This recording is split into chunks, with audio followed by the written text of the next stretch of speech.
I stood in the back of the grand hall, feeling like an intruder in a place I'd once called home. My name is Daniel Wexler. I'm 70 years old, a retired aerospace engineer from New Haven, Connecticut. Today, I was here not as an honored guest, but as a quiet observer, watching the Newridge family's grand performance. The room was all polished wood and deep red velvet, the air heavy with the scent of lilies and expensive perfume. The Newridges had a way of making everything feel like a coronation, even a scholarship ceremony. And they never missed a chance to remind everyone who really belonged. Alton Newridge, the patriarch, stood at the podium, his voice rich and practiced. One by one, he called out the names of his biological grandchildren, handing them thick envelopes that all but glowed with privilege.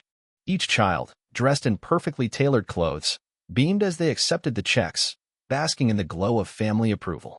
I stood beside my daughter, Zoe, her small hand gripping mine. She was 17, bright and kind, but none of that mattered here. Because to the Newridges, she was an outsider.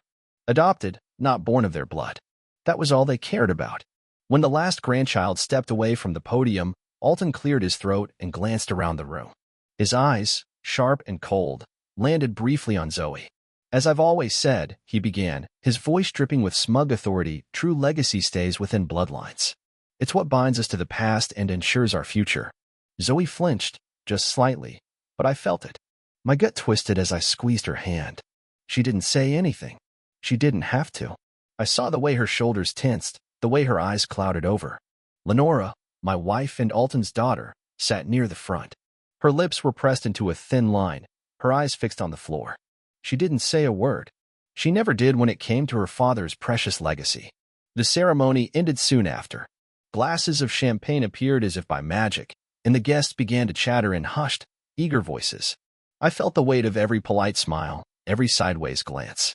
No one said anything outright, but I knew what they were thinking. I'd known it for years. Zoe looked up at me, her eyes glassy. "Why doesn't he see me, Dad?" she whispered, her voice shaking. I swallowed the lump in my throat. "Because he's too afraid of what he can't control," I said softly. "He sees your kindness and your brilliance, and it terrifies him." "That's not your fault, Zoe." She nodded, but I could tell the words didn't reach the part of her that hurt the most. I wanted to tell her that blood didn't matter, that she was more than enough just as she was. But in this room, those words would sound empty. Alton drifted over, his smile as smooth as the bourbon he nursed in his hand. "Daniel," he said, clapping a hand on my shoulder like we were old friends. "I hope you understand the importance of tradition. It's nothing personal." I forced a smile. "Of course, Alton. I understand exactly what this is." He smirked, satisfied, and moved on to greet another guest. I turned back to Zoe and reached into my pocket, pulling out a small white envelope. I pressed it into her hand, my movements calm and precise. "What is it?" she asked, frowning. "Something for Alton," I said, my voice low and even. "If he ever hurts you again, I want you to give it to him." "Don't open it, Zoe. Just give it to him." Her eyes went wide. "What's inside?" "Something I've been holding on to for a long time," I said. "Promise me you'll only use it if you really need to." She swallowed hard, her fingers tightening around the envelope. "I promise." I gave her shoulder a gentle squeeze, feeling the old ache in my bones. In that moment, I knew I'd crossed a line I couldn't uncross. But for Zoe, for her dignity, I'd walk through fire. And as we stood there, the grand hall bustling with hollow laughter and careful toasts, I realized that today was just the beginning. I had always been patient. But now, I was done waiting. Back at home, the weight of the evening still clung to me like a second skin. Our house, a stately colonial in New Haven's historic district, was quiet as I stepped into my office. Zoe had gone to bed early, still reeling from Alton's public rejection. Lenora was in the living room, sipping her herbal tea with a calmness that seemed almost rehearsed. I closed the door and sat at my desk, my hands resting on the worn oak surface. For years, I had built my life around precision, drafting blueprints that launched satellites into the sky, solving engineering problems with equations and cold logic. But the problem in front of me now had no elegant solution. My wife was lying to me, and I was done pretending not to see it. I reached for my laptop, flipping it open to a hidden partition I'd built myself. Surveillance feeds flickered to life, showing me every corner of our estate, each camera angle carefully placed, each microphone capturing whispers and secrets. I hadn't set this up out of paranoia. I'd set it up because I knew one day I would need it. And that day had come. I clicked through the footage of the past month, my pulse steady even as my stomach churned. There she was, Lenora, stepping out of her car in the middle of the night, her phone pressed to her ear. She wasn't meeting with grant coordinators or department heads. She was meeting with Vincent Rhodes. Vincent Rhodes, the charming faculty consultant who'd breezed into our lives 2 years ago. He claimed to be helping Lenora with grant paperwork, smoothing over the bureaucratic headaches of her department. But the timestamps told another story. I leaned in closer, watching the GPS data overlay on the screen. Lenora's car parked outside a downtown hotel at 2 a.m. Again at 1:30 a.m. a week later. Again and again, always the same pattern. I switched to the audio recordings from her car's Bluetooth system, the conversations that had always sounded so innocent when played through the speakers. But now, stripped of context, they were damning. "Vincent, I told you, he's suspicious," Lenora's voice said, the fear in it unmistakable. Vincent's smooth tone, low and reassuring. "He won't find out. Just stick to the plan. Once we have access to the consulting patents, we can liquidate. Start fresh." I sat back in my chair, my chest tight. Consulting patents. My patents. The technology I'd spent a lifetime developing, now turned into bargaining chips in their secret game. My hands curled into fists, the years of polite dinners and forced smiles turning to ash in my throat. Vincent's voice continued, calm and practiced. "You're not doing this for me. You're doing it for us. Once we're out of this family's shadow, we'll have everything we need." Lenora's soft reply, barely audible. "I know.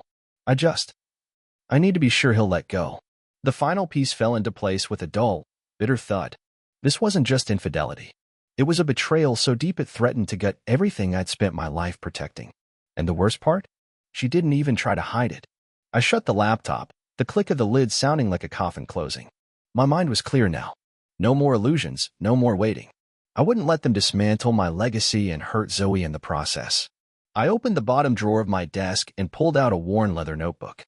I flipped it open, my neat handwriting a quiet testament to years of planning. Names, connections, leverage points. Everything I needed to make sure Lenora and Vincent's plan ended before it began. I thought about Zoe, asleep in her room, the envelope I'd given her still hidden away. She didn't know it yet, but this was all for her. Everything I was about to do was to keep her safe. I stood up, smoothing my shirt, and walked to the door. In the living room, Lenora looked up at me, her expression soft and unassuming. "Daniel, everything okay?" she asked, her voice sweet, practiced. I smiled, that same polite smile I'd worn for years. "Of course," I said. "Everything's just fine." And as I walked past her, the calm precision of my mind locked into place. I knew I was done being the quiet engineer in the corner. They thought they could play me like a fool. They were about to learn exactly how dangerous a patient man could be. The next morning started the same way every morning did, breakfast in the kitchen with Zoe. The smell of fresh coffee filled the air, and the early sun poured in through the window over the sink. You'd think nothing had happened the night before. But for me, everything had changed. Zoe was already at the table, her legs tucked under her chair as she picked at a bowl of oatmeal. She looked up when I walked in, her eyes still a little sad from the night before. I gave her a small smile and ruffled her hair. "Morning, sweetheart," I said, grabbing a mug from the cabinet. She nodded. "Morning, Dad." We didn't talk about the scholarship ceremony. We didn't have to. The unspoken truth sat between us like an extra place at the table. She hesitated, stirring her oatmeal with her spoon. "Why doesn't Grandpa like me?" she asked, her voice quiet. I didn't do anything wrong. My chest ached.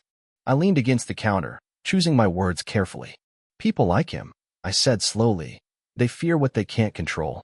You're kind and smart and better than he'll ever understand. That scares him." She looked down at her bowl, her shoulders drooping just a bit. "I don't want to be scary." I reached over and tipped her chin up. "You're not scary, Zoe. You're just more than he can handle." She smiled faintly. It was enough for now.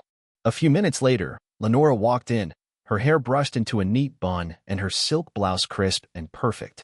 She paused, eyes flicking between me and Zoe. "Good morning," she said, her voice just a little too bright. "Morning," I said back, my tone easy. If she heard anything in my voice, she didn't show it. She moved to the coffee pot, pouring herself a cup with the same calm movement she'd always had. "I've been thinking about what happened last night," she said, turning to face us. "It was wrong, the way Dad spoke to Zoe. I'm going to talk to him, make him see how unfair it was." I watched her carefully, the way her eyes flicked away from mine too quickly. "You think he'll listen to you?" I asked, keeping my voice gentle. She hesitated, then nodded. I have to try, Daniel. Zoe deserves to be included in the trust, to be seen. I gave her a small, understanding smile. I appreciate that, Lenora. Really? But inside, my mind was already moving, cataloging the lie in her careful tone. She wasn't going to do a damn thing. She never did. Not when it came to standing up to her father. Not when it really counted. The doorbell rang, sharp and sudden, cutting through the quiet kitchen. Zoe looked up, startled. "Who's that?" she asked. Lenora glanced at me, her brow furrowing. "Probably a courier," she said lightly. "I'll get it." She walked to the front door and returned a moment later with a small envelope in her hand, her fingers trembling just slightly. She didn't meet my eyes as she handed it to me. "It's for you," she said. I took it from her, opening it with deliberate care. Inside were glossy photographs, grainy surveillance shots of Lenora and Vincent, wrapped around each other outside that hotel.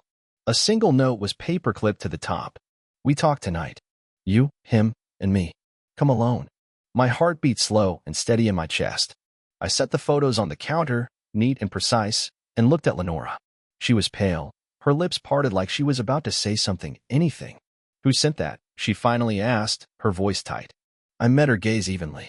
"Someone who's been paying attention," I said softly. "Don't worry. I'll handle it." She swallowed hard. "Daniel." I held up a hand, my expression calm. "We'll talk tonight, Lenora. All of us." She nodded, her eyes shiny with fear she tried to hide.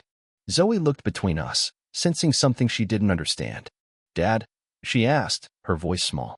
I turned to her, my face softening. "It's nothing for you to worry about, sweetheart," I said. "Go finish getting ready for school, okay?" She gave me a long look, then picked up her backpack and slipped out of the kitchen. Lenora lingered, her hands gripping the edge of the counter like it was the only thing keeping her upright. "Daniel, please," she said, her voice cracking. "We can fix this." I shook my head slowly. "No," I said, my voice low and calm. "Tonight, we finish this." And with that, I walked out of the kitchen, leaving her standing there, the perfect mask of the Newridge daughter cracking at last. A week later, the storm I'd been expecting finally arrived. It started small, with the sort of casual cruelty the Newridges had always perfected. Zoe came home from school one afternoon, her eyes red and her backpack hanging low on her shoulders. I was in the garage, fixing the hinges on an old cabinet, when she walked in. She didn't say anything at first, just stood there, staring at the floor. "What happened, sweetheart?" I asked, my voice calm but tight. She looked up at me, her face pinched. The twins said. "Grandpa said you're a fraud," she said in a rush, her voice breaking. "They said you're just some old man who pretends to be smart because no one else will listen to you." I felt the words land like cold water in my veins. I set the screwdriver down and knelt in front of her. "You know that's not true," I said, my voice quiet. "People like your grandfather. They lie because they're afraid. And when they're afraid, they try to tear down anyone who doesn't fit their perfect little story." She blinked, tears gathering at the corners of her eyes. "But they said, you're not really my dad. That you stole me from them." My chest tightened, a slow burn of rage rising in my gut. "You are my daughter," I said firmly. "No matter what they say, no matter what they try to do to us. You're mine, Zoe. And I will never let them take that away from us." She sniffled and nodded, her small arms wrapping around my neck in a fierce hug. I held her there for a long moment, feeling the way her heartbeat matched mine, steady and certain. That night, I sat at my desk, the faint glow of the desk lamp washing over my notes and files. The Newridges were coming after us in every way they knew how, through Zoe, through whispers, through every tiny crack they thought they could find. I saw the signs clearly enough. My consulting clients started calling me in hushed tones, asking polite but pointed questions about ongoing disputes with the Newridge Foundation. 2 contracts that had been a sure thing suddenly went cold. It was Alton's reach, quiet, backroom pressure, the way he'd always operated.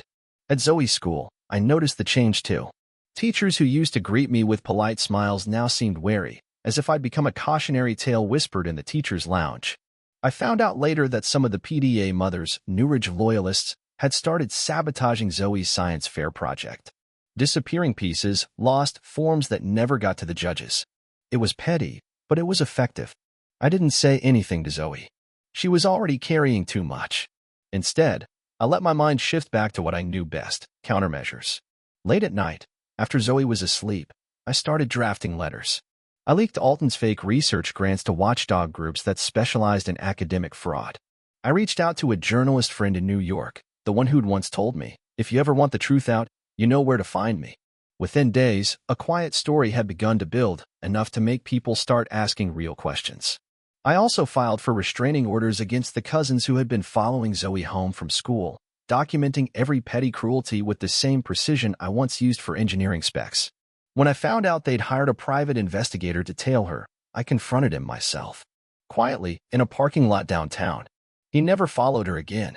Every night, I watched the Foundation's influence crack and crumble a little more. Not in some dramatic flourish, this wasn't the movies. It was slow and methodical, the kind of pressure that didn't let up until the other side was gasping for air. One evening, Zoe looked up from her math homework, her brow furrowed. "Dad," she said softly. "Yeah," I said, glancing up from my laptop. "Are we safe?" she asked, her voice small. I got up and walked over, resting my hand on her shoulder. "We're more than safe, Zoe," I said with a small smile. "We're unstoppable." She grinned, just a little, and bent back over her homework, her pencil tapping in that quick, rhythmic way she had. In that moment, I realized the Newridges could throw everything they had at us. But they couldn't touch what really mattered. I'd spent my life building things that lasted, satellites, rockets, complex systems that refused to fail. And now, I was building something even more important, a future where Zoe could stand tall and never doubt that she was enough. It started with a quiet headline in the Sunday paper, "Newridge Foundation under federal investigation." A few paragraphs on the front page, a muted mention of tax discrepancies and misused grant money. But it was enough. It was the crack in the marble tower Alton had spent decades polishing to a shine. The phone started ringing before I even finished my coffee. Reporters, former colleagues, people who'd once tried to keep their distance now wanted to know more. I didn't give them much. Let the paper trail speak for itself. I watched it unfold from a distance, never once needing to lift a finger beyond what I'd already done. The raids on Alton's offices happened quietly, in the middle of the night. Federal agents in dark jackets, calm and methodical as they boxed up decades of polished lies and shuffled them into unmarked vans. Alton himself was arrested at his private poker club, the same one where he'd sat for years, dealing cards and passing judgments. Now, he sat at a plastic table in a conference room, his once commanding voice swallowed up by the sterile hum of overhead lights. The news spread fast. Emma Newridge, the golden child, the one who always believed her father's money would shield her, fled to Europe on the first flight she could catch. I heard about it through whispers, saw her name pop up on a travel alert to Berlin. She wouldn't be back. Not for a long time. Lenora's assets were seized within days. Her credit cards stopped working. Her phone lit up with frantic alerts. I didn't feel sorry for her. Not anymore. She'd made her choice the night she decided Vincent's charm was worth more than my trust. I sat in my office that afternoon, the soft rain pattering against the windows. The house was quiet, just the ticking of the old grandfather clock in the hall. Zoe was upstairs working on her science fair project, oblivious to the world crashing down around the people who'd tried to hurt her. She came downstairs eventually, holding up a small mechanical spider she'd built from scrap parts. "Dad, look," she said, her eyes shining. "It walks on its own." I took it from her, watching the tiny gears as it scuttled across my desk. "You're amazing, Zoe," I said, and meant it with every cell in my body. "Are we safe now?" she asked softly, her eyes searching mine. I nodded, a slow smile spreading across my face. "We're more than safe," I said, my voice calm and sure. "We're unstoppable." She grinned and picked up the little spider, watching it move. For a moment, everything else fell away. The raids, the whispers, the ruins of the Newridge Empire, none of it mattered. This moment, this quiet triumph, was all that mattered. As night fell, I watched the lights of the city flicker on in the distance. The world outside was still turning, still moving forward. And for the first time in a long while, I felt like I was moving with it. No more shadows to hide in. No more lies to protect. The Newridge name was just another relic now, a footnote in the history of people who thought they could buy the world and never pay the price. And me? I was just a father, standing in the soft glow of the living room lamp, watching my daughter build something real. And that was enough. It had been a month since the Newridge name crumbled. In that time, I watched as the last of their connections slipped away, universities distancing themselves, friends who stopped answering their calls. Even in silence, their empire cracked apart like old stone. Then, one afternoon, there was a knock on my door. I recognized the figure on the porch before I opened it, Nicole Newridge. She looked smaller than I remembered, her clothes plain, her eyes tired. She stood with her hands clasped in front of her, like she was still waiting for someone to tell her what to do. I opened the door, but didn't step aside to invite her in. "Nicole," I said, my voice neutral. "Daniel," she said softly. I wanted to say I'm sorry." I watched her for a moment. She was shaking a little, her lips pressed tight. "For what?" I asked, my tone calm. "For everything," she said, her voice cracking. "For turning away when you needed someone to stand by you. For letting my father's lies become mine. I didn't see it, and I didn't want to. But I see it now." I nodded, feeling the weight of her words. "What do you want from me, Nicole?" She shook her head quickly. "Nothing. I just wanted to say it. To your face." She paused, glancing at the small window by the door. "I know I don't deserve it, but I was hoping I could see Zoe, just to tell her I'm proud of her." For a moment, I let the silence stretch between us. Then, slowly, I shook my head. "No," I said quietly. "She's had enough of the Newridges for a lifetime. She doesn't need you in her ear now." Nicole flinched, but she didn't argue. "I understand," she said softly. "I won't bother you again." I watched her walk down the path to her car, shoulders hunched against the cool breeze. When she was gone, I closed the door and locked it. Then I scrolled to her number in my phone and deleted it. One last tie cut clean. Zoe was at the kitchen table, her math homework spread out in front of her. She looked up when I came back, her face lighting up with a smile. "Dad?" she said, holding up a little mechanical puzzle I'd given her. I figured it out. I grinned and sat down beside her. "Let's see." She turned it in her hands, each piece sliding into place with a small click. "You taught me to fix things no matter how broken," she said, her voice proud. I looked at her for a long moment, my chest tight with something that felt like relief. "You're the future I fought for," I said softly, "and I'll never let anyone take that from you." She leaned into me, her small shoulder warm against mine. Outside, the wind rustled the branches of the old oak tree in the yard. The house was quiet, but it was a good quiet, peaceful, real. I thought about everything we'd been through, about Lenora, about Alton, about all the shadows that had tried to steal her light. They were gone now, or as good as gone. And in their place, there was only this. Me and Zoe, building something new, something that couldn't be bought or faked. Legacy wasn't blood. It wasn't money or power. It was the way she looked at me with trust in her eyes. It was the quiet certainty that no matter what came next, we would face it together. And that was all I needed.